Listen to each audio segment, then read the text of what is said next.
한약을 가장 사랑하는 닥터들 한가닥. 네, 건강을 위해 한가닥 하러 오신 여러분들 환영합니다. 자, 이 7월이 되면서 날씨 정말 더워졌습니다. 퇴근하고 집에 가서 씻고 나오면 그 냉장고에 있는 그 왜 뼛속까지 시원하게 있는 맥주 한 잔, 그 유혹을 참기가 정말 힘들어지는 분이 많을 것 같은데요. 하지만 그 차가운 맥주가요, 우리 몸의 체온을 뚝 떨어뜨리고 요산도 쌓이게 해서 극심한 통풍을 유발하는 최악의 습관이 될 수 있다는 사실 알고 계십니까? 그래서 오늘은 적당한 음주가 건강에 도움이 되는지, 그리고 어차피 마셔야 할 한 잔의 술이라면 어떻게 마셔야 진짜 건강한 약주가 될 수 있을지 건강한 수다를 나눠볼까 합니다. 사실 이렇게 저희 방송 보시는 분들 잘 모르시겠지만요. 저희 한가닥도 예전에는 술가닥 했습니다. 술 좀 먹었죠. 네. 그 중에 우리 박 원장님 그나마 최근까지도 술을 좀 지켰었고요. 지금은 다들 건강을 위해서 술을 다 끊어버렸거나 자제하는 편이죠.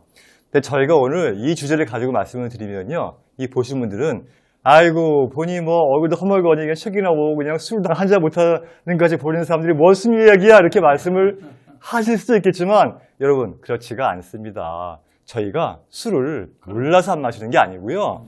과거에는 세상의 모든 술을 맞아, 다 마셨지. 다 마셔보고도 섭렵했지, 섭렵. 예, 득도한 심정으로 오늘 여러분께 말씀을 드리는 그래, 겁니다. 통달해서 말씀을 드리겠습니다. 네.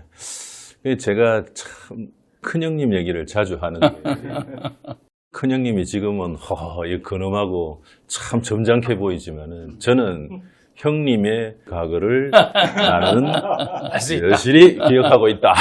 흑역사. 당신의 과거를 내 머릿속에는 완전히 입력 저장되어 있다. 여보세요. 똑바로 보고 말씀하세요. 보고 이야기해라. 야, 확실히 해래.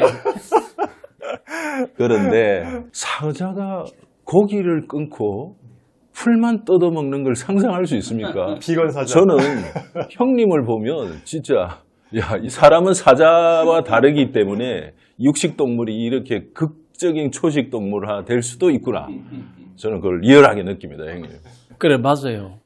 리얼한 사실인데 사실은 뭐 젊을 때 부끄러운 찌범 어떤 뭐 좋은 추억일 수 있어. 흑역사이지만 반대로 제가 이제 그런 진짜 술도 원 없이 마시다 보니 몸이 탈이 나고 담배도 뭐 한 3-4갑씩 피고 뭐 그 다음에 그 중독성 있는 걸 내가 밤새 하다 보니까 몸에 무리가 오더라고요. 그래서 건강의 중요성을 알게 되고 그 다음에 어떻게 하면 건강한지에 연구를 하기 시작한 것도 있고요. 그 시절에 이제 제가 간하고 혈관에 무리가 오다 보니까 아까 이야기한 진짜 맥주를 한 2만 cc 정도 마시고 매일 닭 한두 마리 먹고 하니까 통풍이 오더라고. 야, 그 다음에 살이 찌는데 살이 찌다 보니까 이게 사람이 막 아주 몸이 무거워지고 그 다음에 고혈압, 당뇨, 고지혈의 어떤 경계선이 오더라고요. 그래서 이러면 죽겠다 싶어서 제가 이제 그때 차를 마시고 태극권하고 다 끊고 그 다음에 이제 원래 책은 많이 봤지만은 이제 더 보게 되고 했는데 시청자 여러분들은 제일 중요한 게 건강이거든요. 돈이나 명예는 조금 중간 이럴 수 있는데 오늘 잘 보시고 저 같은 실수하지 마시고 젊을 때 건강할 때 잘 들으시고 꼭 실천하시기 바랍니다. 네, 한 번 더 미리 강조를 하겠지만 저희 한가닥이 음주를 권하는 방송은 절대 아니고요. 하지만 사회생활 하다 보면 그래도 혹 기분 좋은 날 있잖아요. 기분 내고 싶은 날. 그때 어차피 한 잔은 마셔야 할 때. 혁정님, 이 한 잔 적당한 음주 건강에 진짜 좋은 효과가 있을까요? 저는 뭐 긍정적인 부분이 있다고 봐요. 이제 현대의학 논문을 보면은요. 이 제이커브 효과라는 게 있어요. 제이커브 효과. 네. 하루에 한두 잔 정도의 가벼운 음주는 오히려 원활한 혈액순환을 잘 할 수 있게 도와주고요. 또 심혈관 질환, 사망률도 줄여준다는 연구 결과들이 과거부터 꾸준히 있었고요. 또 적당한 알코올이 긴장도 풀어주고 또 엔돌핀을 돌게 해서 스트레스 완화에 도움을 주는데요. 제 친구 중에 한 명은 같이 골프를 나가잖아요. 맥주 한 잔을 다 마시면은 그때부터 무서워져요. 실수를 안 해. 달라져. 약이네. 이게 적당한 음주는 오히려 집중력을 일리가 높여주고 있다. 긴장을 좀 풀어주면서. 풀어주는 맞아. 그런 긍정적인 효과도 있을 수 있다. 말씀을 드릴 수 있습니다.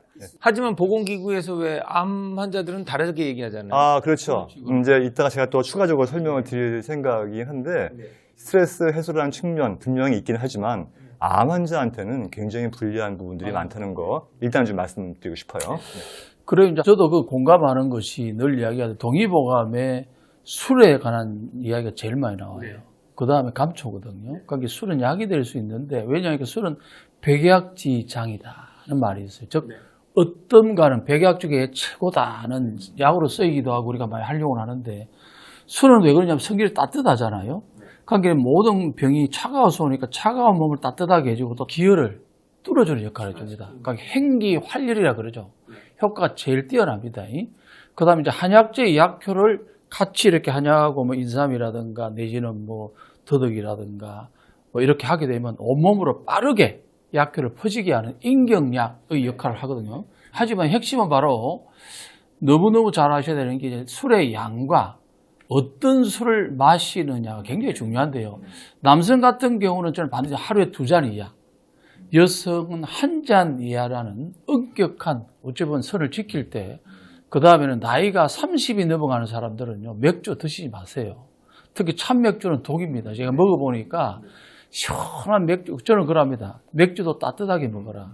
아, 맥주를 따뜻하게 먹어라. 그럼 맥주를 따뜻하게 먹어야 대표서 정종처럼 먹고 나면 차를 먹는 느낌이기 때문에 오늘 맥주를 드시고 싶은 사람들은 따뜻한 맥주 맛 뚝 떨어지게 맥주를 드시기 바랍니다. 이 한여름에 따뜻한 맥주를. 그렇지, 그렇지. 이열치열. 예. 차라리 안 먹겠어.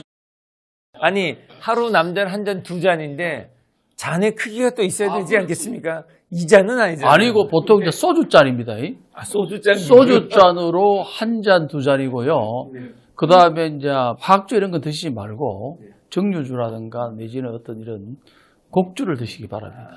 자, 그렇다면 회식 자리로 반주 딱 1-2잔만 요 작은 잔으로 마신다고 했을 때 그 어떤 술을 추천하시겠습니까? 그러니까 저는 술의 족보를 일반 분들도 좀 알고 마셨으면 좋겠습니다. 아, 술의 족보 가지고 따져야 되는군요. 1차 발효주는 네. 막걸리, 맥주, 와인이거든요. 네. 그러니까 그거는 이제 한번 발효를 거쳐서 하니까 네. 한 5도에서 한 12도 정도 알코올이 형성되는데, 막걸리의 탁한 부분을 걸러낸 것이 청주. 네. 그건 12, 3도 되죠. 그걸 한번 3번 정류하면 소주. 네. 이렇게 되고, 맥주를 3번 정리하면 위스키, 이제 와인을 3번 정리하면 꼬냑. 그런데 여기서 1차 발효주는 대부분 아직도 당분이 많아요. 그래서 비만과 당뇨가 있는 사람들은 막걸리, 맥주를 조심해야 됩니다. 당분 때문에. 그렇죠. 알코올보다 살이 당분 찔 수 때문에. 있고 혈당을 높일 수가 있습니다.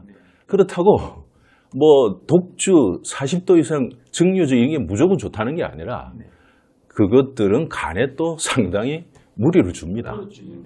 예, 그래서 내가 찬지 더운지 뚱뚱한지 혈당이 있는지 없는지 이런 거에 따라서 술을 선택해야 되는데, 저는 그래서 막걸리 열풍이 옛날에 한번 지나갔지만 이거는 잘못된 거예요. 사실 이거는 농주고 노동주고 육체 노동이 많았던 사람들이 액체밥, 발효된 밥을 통해서 탄수화물 흡수 속도가 매우 빠르기 때문에 괜찮은데, 지금 도시의 정신 노동자들이 퇴근해서 막걸리 파티, 파전의 막걸리 안 됩니다. 이건 안 되는 거죠. 예, 그 궁합이 이게 자기 체질에도 맞아야 되지만은 우리 삶의 환경, 그 사람의 활동량에 따라서도 어떤 술을 선택해야 될지 이런 것도 좀 생각할 필요가 있다고. 근데 또 생막걸리는 또 유산균 얘기하면서 또 아주 막 강조하잖아요. 그렇죠. 발효가 되니까 유산균, 또 이런 비타민 B군, 그다음에 단백질 이런 건 다른데 없는 성분이거든요. 그 쌀이 발효되면서 그런 양질의 영양소를 얻는 대신에 혈당과 비만의 위험성이 훨씬 높다. 현대인들은 그래서 우리가 뭐 단백질이 부족합니까? 그래, 요즘은 다 과한데 이제 일리가 있는 게, 저 같은 경우는 이제 혈관하고 체온 관리를 관리하는 측면에서 맥주는 이제 독이 될 수 있고, 그 다음에 너무 이제 탄수화물, 지방, 단백질 균형도 필요하지만 당, 과당이 문제가 되는데, 저 같은 경우는 이제 먹더라도 정류식 소주, 우리나라에 좋은 술 많아요. 그 다음 중국의 백주 같은 경우를 추천하는데요. 한의학적으로 말씀드리면 정류주 같은 경우는 성질이 비교적 따뜻해요. 그래서 몸이 차다든가 이런 사람들, 또 몸이 습한 사람들한테는 몸을 좀 데펴주기 때문에, 근데 양이 중요하기 때문에 많이 드시면 안 되고요. 1잔, 2잔 정도고, 이제 주로 이제 식사할 때 먹는 게 좋아요. 그 다음 정류주는 발효주에 비해서 제조 과정에서 불순물이 상대적으로 적어 일부 사람들은 음주 후에 이제 숙취라든가 더부룩함 이런 게 덜 느끼는 경우가 있기 때문에 중국 음식 먹을 때 내지는 좀 고량 진미를 먹을 때는 그런 게 도움이 되고요. 다만 여기 중요한 거는 뭐 술의 종류도 이제 그래 필요한 부분이 있지만 아무리 정류주라도 진짜로 많이 먹는 게 문제가 되는 거예요. 간이라든가 콩팥이라든가 혈액에도 문제 주기 때문에 혈압, 혈당, 중성지방을 올릴 수 있으니까 마신다면은 상온 상태에서 적은 양을 천천히 식사와 함께 소량 즐기는 것이 바람직하고요. 특히 당뇨, 고지혈증, 지방간 인분들은 술의 종류에 관계없이 술을 안 드시는 것이 좋을 것 같습니다. 이 암 한우들이 이제 술을 좀 많이 물어봐요. 담배는 뭐 원래 이제 피워서 안 된다는 걸 알고 있기 때문에 물어볼 것도 없는데 술에 대해서는 이제 좋다는 이야기 듣고 이제 하다 보니까 술을 마셔야 되느냐 이렇게 많이 물어보는데요. 제가 암 관리 차원에서 팁을 좀 하나 말씀을 드릴게요. 네, 팁 하나 주세요. 네. 술을 마실 때 마시더라도 이 물을 그 술의 좋아, 3배 좋아. 이상 마셔서 좋네. 알코올 농도를 희석시키고요. 오케이. 또 안주는 치킨이나 삼겹살 같은 기름진 튀김 고기보다는 수분과 비타민 듬뿍 들어간 이제 오이, 토마토, 과일 같은 걸 드시면 좋은데 아우, 좋네요. 그러니까 이게 사실 그 특히 이 술을 마실 때 기름진 안주를 먹게 되면은요 이 알코올이 직접적으로 간에서 직접 흡수를 하기 때문에 이 지방 대사가 늦게 이루어지면서 간에 지방이 많이 끼일 수가 있고 또 지방간의 위험성도 있고요. 그래서 제가 뭐 하나 여쭤볼게요. 알아맞혀 보세요. 암 한우들이 매일 하루에 한 잔씩 술을 마시는 거하고 일주일에 한 번씩 술을 왕창 마시는 거하고 무엇이 더 건강에 이로울까? 당연히 이건 제가 정답 알고 있습니다. 매일 마시는 것보다 일주일에 한 번 콱 마시고 나머지 6일을 쉬는 게 그래도 더 좋을 것 같은데요. 그래요. 일반인들은 그게 맞을 수 있는데 제가 전제를 단 게 암 한우잖아요. 둘 다 피차 일반이다. 일반이다. 좋지 않다는 이야기예요. 간에 부담을 준다. 예, 술이 분해가 될 때 뭐 아세트알데히드가 되잖아요. 이것이 강력한 발암물질이라는 거 다 알고 계시죠. DNA를 파괴하고 DNA 복구를 방해하고 또 건강한 세포의 생성을 막는 이런 나쁜 역할들을 하기 때문에 특히 암 한우들은요. 술은 담배와 같이 절대로 하지 않는 것이 일단은 좋다고 저는 말씀을 드립니다. 아, 제가 함정에 빠졌군요. 둘 다 정답이 없는 거였네요. 네. 제가 말씀드린 거는요, 실제 일반적으로 건강한 간이죠. 간의 관점에서는 알코올 대사량이 총량의 퍼센트로 해독을 하기 때문에 계속 마시는 것보다는 중간에 하루씩 이틀씩 끊어주는 게 훨씬 간 해독은 빠르다라는 관점도 있다는 거. 맞아요. 맞고요. 또 한 가지는요. 이 술을 마실 때 유난히 얼굴이 빨개지는 분들이 있어요. 이런 사람들이요. 여기도. 이런 사람들은 온몸이 다 빨개지는데. 저는 진짜 뭐 속을 안 보여서 그렇지 온 술 제가 다 마신 것 같이 보이거든요. 이런 사람들은 술 많이 마시면 안 되는 사람들이에요. 예, 분해 효소가 없는 거거든요. 그래서 이제 아무리 먹어도 이렇게 겉으로 너무 부러운 체질이긴 한데 이런 분들은 큰 문제가 없는데 안 마십니다. 우리들은 좀 조심해야 된다. 그렇게 이제 말씀드리고 싶어요. 네. 자, 결국은 이제 어쨌든 술도 오늘 여러 가지 얘기를 해드렸지만 본인한테 잘 맞는 정도의 종류와 양과 이 먹는 습관을 잘 만들어야 될 것 같아요. 그죠? 자, 오늘 이렇게 건강한 음주 습관에 대한 수다를 나눠봤는데요. 마지막으로 우리 찬영 형님께서 마무리해 주시죠. 예, 방금 혁재 형님이 말씀 주셨는데 이 세상에는 획일화된 정답은 없습니다. 그러니까 술도 알코올 분해 능력이 선천적으로 이렇게 없는 사람, 형님이나 저처럼 성천적으로 왕성한 사람, 또 희한하게 원래 타고난 알코올 분해 능력이 좋은 사람이 있는 반면에 처음에는 못 먹다가 먹으면서 이게 적응해 나가는 사람이 있습니다. 세상에는 술에 관련된 체질이 그렇게 세 가지가 있다고 보시면 됩니다. 그러니까 여러분들은 과연 내가 어디에 속하는지 그 본능을 충분히 미리 파악해서 자기 능력에 따라 적당히 윤활유처럼 기분 좋게 술을 마시기 바랍니다.